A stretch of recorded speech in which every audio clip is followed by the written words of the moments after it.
inuuna namin ng ibang tao bago kami. Regarding kay Carmelita naman when it comes to si Joseph, I didn't know na Sa mga Timor. Hindi ko alam na makulit siya. Hindi ko alam. Sobrang kulit siya. Grabe, namukulit siya kanina pa. Tapos,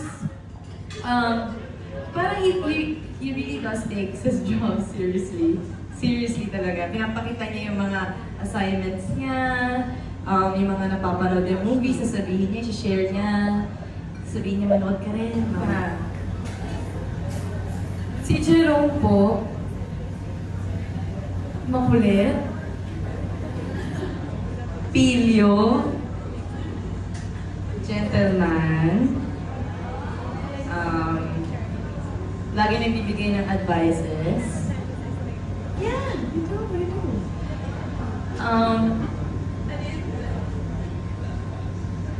Advices, wise siya, and simple siya.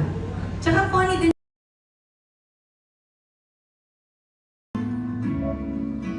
Tulad ng hiling ng hangin, dati ko lang nata.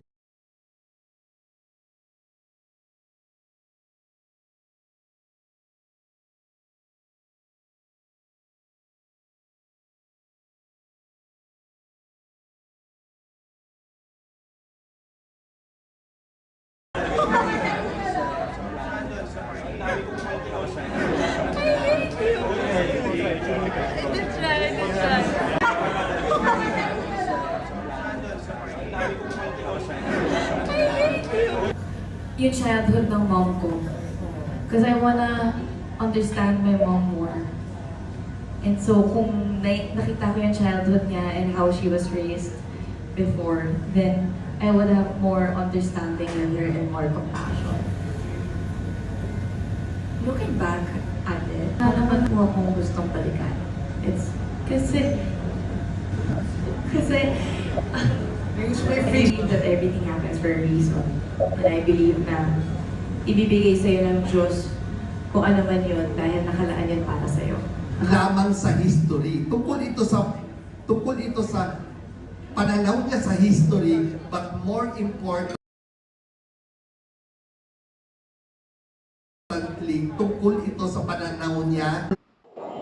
Sabihin ko po na lahat ng mga eksena ay kumbaga accurate, kumbaga madaling gawin, madaling maunawaan, at sa mga film location, so magkakaroon. Matagal.